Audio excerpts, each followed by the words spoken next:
तो अगर मैं आपसे कहूं कि अब ऐसा लगता है कि ब्रिक्स देश की चालाकी डॉलर को पूरी तरह से बर्बाद करके ही मानेंगे, तो शायद ही आप हमारी बातों पर पूरी तरह से सहमत। फिलहाल आप लोगों को हमारी बातों पर यकीन हो या ना हो, लेकिन अब एक ऐसी मेजर डेवलपमेंट देखने को मिल रही है जिससे ब्रिक्स देश का नया प्लान डॉलर के लिए फिर से एक और बहुत बड़ी दीवार खड़ी कर चुका, जिसे कूद कर पार करना डॉलर के लिए उतना भी आसान नहीं होने वाला है। अभी तक होता यह है कि जितने भी ब्रिक्स देश हैं वह आपस में एक बड़े लेवल पर व्यापार करते हैं, और व्यापार में भी ना सिर्फ इलेक्ट्रॉनिक्स मशीनरी और डिजिटल और डेली यूज वाले प्रोडक्ट्स को आपस में बेचते हैं और खरीदते हैं, बल्कि इसके साथ साथ एक बहुत बड़े लेवल पर अनाजों का आपस में इंपोर्ट और एक्सपोर्ट भी होता है। लेकिन अभी तक होता यह था कि ज़्यादा से ज़्यादा पेमेंट डॉलर में होती थी, लेकिन इस खबर से सभी वेस्टर्न देश को चौंका कर रख दिया कि जितने भी देश है वह आपस में एक नया प्लान लेकर आगे बढ़ रहे कि अब पेमेंट ना ही डॉलर में होगा और ना ही किसी और करेंसी में, बल्कि यह पेमेंट अनाजों के जरिए ग्रेन एक्सचेंज के माध्यम से होगा। और रिपोर्ट भी निकल कर आ रही है कि ब्रिक्स देश का grain exchange system global trend की बाधाओं के बीच एक पोटेंशियल गेम चेंजर साबित होने जा रहा है। और खासकर इस तरकीब से भारत, रूस, चीन और बाकी के ब्रिक्स देश जहां फायदा होने वाला है, वही वेस्टर्न कंट्रीज और यूरोपीय देशों के ऊपर मुसीबत के नए बादल टूटने वाले। फिलहाल पूरी डेवलपमेंट क्या है इस वीडियो में समझते हैं। नमस्कार दोस्तों, मैं राधेश्याम और आप देख रहे हैं KSR न्यूज़ 24।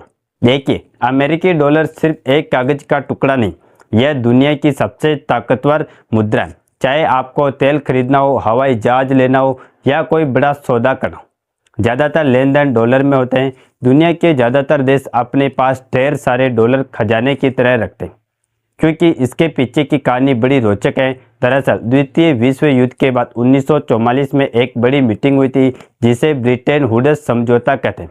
वहाँ तय हुआ कि डॉलर को सोने से जोड़ा जाएगा और बाकी देशों की मुद्राएं डॉलर से, लेकिन 1971 में अमेरिका ने सोने का यह रिश्ता तोड़ दिया। हालांकि फिर भी दुनिया ने डॉलर पर भरोसा रखा, ऐसा इसीलिए क्योंकि अमेरिका की अर्थव्यवस्था सबसे ताकतवर थी और क्योंकि आज भी अमेरिका दुनिया की सबसे बड़ी अर्थव्यवस्था बना हुआ था। इसीलिए वही पुराना सिलसिला आज भी चलता आ रहा है, लेकिन अमेरिका इस सिलसिले को बनाए रखने में कई बार गलतियां कर दी और इस ताकत का गलत इस्तेमाल किया। दरअसल अमेरिका हमेशा ही अलग अलग देश पर अलग अलग तरीके से प्रतिबंध लगाते रहता है, और अमेरिका प्रतिबंध इसीलिए लगा पाता है क्योंकि वह देश अमेरिकी डॉलर में व्यापार करने पर मजबूर होता है। इसीलिए यह उनके लिए डॉलर में पेमेंट सिस्टम ही ब्लॉक कर देते हैं, जिससे वह देश डॉलर में पेमेंट कर ही नहीं पाता।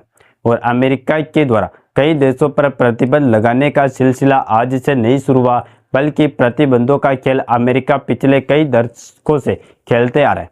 और यहीं पर कुछ देशों के द्वारा जन्म होता है एक नई सोच की कि क्यों ना हम डॉलर में पेमेंट करने की डिपेंडेंसी ही खत्म कर दें, ताकि अमेरिका हम पर प्रतिबंध ना लगा पाए। क्योंकि अमेरिका के प्रतिबंध से कोई एक दो देश नहीं, बल्कि कई अलग अलग देश परेशान हैं, और खासकर इसमें परेशान है रूस, जो कि ब्रिक्स देश का संचालक माना जाता है। और इसीलिए रूस न सिर्फ अपनी परेशानियों को दूर करने के लिए कदम बढ़ा रहा है, बल्कि यह नहीं चाहता है कि ब्रिक्स के साथ जो देश जुड़े हैं उनके साथ भी आगे चलकर यह परेशानी आए। इसीलिए वह सभी देशों के साथ मिलकर एक के बाद एक नया पेमेंट सिस्टम लाने की सोच को जन्म दे रहा है, जो कि न सिर्फ डॉलर से हमेशा के लिए ब्रिक्स देशों की डिपेंडेंसी खत्म करेगी, बल्कि ब्रिक्स देश का यह पेमेंट सिस्टम ग्लोबलाइज भी हो जाएगा। हालांकि डॉलर से डिपेंडेंसी हटाने और नया पेमेंट सिस्टम लाने की बातचीत पर वो ब्रिक्स देश आपस में काम करें, लेकिन इसी बीच जब से अमेरिका में ट्रंप प्रेसिडेंट बने हैं और दुनिया भर के देशों पर टैरिफ लगाने के साथ साथ चीन पर भारी भरकम टैरिफ लगा चुके, तो इससे चीन भी डॉलर को मिट्टी में मिलाने और नया पेमेंट सिस्टम का साथ देने के लिए मैदान में उतर चुका। ब्रिक्स देशों के हाल ही में जो पेमेंट करने की नई तरकीब बनाई है, वह पश्चिमी देशों को भी सोचने पर मजबूर कर सकती है, क्योंकि ब्रिक्स देश के द्वारा प्लान की गई नई तरकीब दुनिया भर की अर्थव्यवस्थाओं को हिलाने की ताकत रखती है। और साथ ही इस तरह की तरकीब के द्वारा डॉलर की बादशाहत को खत्म करना एक झटके का खेल है। हम बात कर रहे हैं ग्रीन एक्सचेंज पेमेंट सिस्टम की, जिसका नाम पहली बार पिछले साल रूस में हुई ब्रिक्स की मीटिंग के दौरान सुनने को मिला। हालांकि उसके बाद इस ग्रीन एक्सचेंज वाले पेमेंट सिस्टम की चर्चा ऐसे गायब हो गई जैसे कि आकाश में चंद्रमा ही गुम हो गया। लेकिन हाल ही में कुछ दिन पहले एक बार फिर से रूस में इसकी चर्चा शुरू की गई और ग्रीन एक्सचेंज पेमेंट सिस्टम को लेकर प्रॉपर तरीके से मीटिंग हुई, जिसमें रूस के उप प्रधानमंत्री ने भी पार्टिसिपेट किया।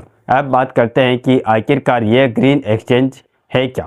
तो इसके लिए आपको बता दें कि ग्रीन एक्सचेंज यानी कि अनाजों का लेन देन, जो कि एक ऐसा मंच होगा जहां ब्रिक्स देश आपस में गेहूं, चावल, मक्का, दाल जैसे अनाजों का व्यापार करेंगे।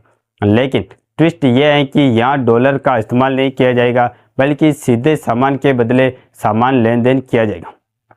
यह एक्सचेंज सिस्टम आपस में ऐसा ही काम करेगा जैसा कि पुराने समय में हमारी दादी लोग करती थी, क्योंकि उस समय गाँव में लोग पैसे कम इस्तेमाल करते थे।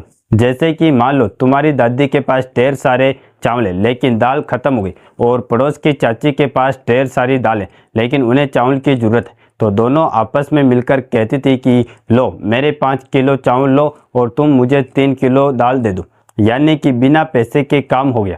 यानी कि आप सोचिए, पैसा हो या ना हो, लेकिन अनाज एक्सचेंज के जरिए ही आपस में व्यापार हो जाता था और ज़रूरतें भी पूरी हो जाती थी।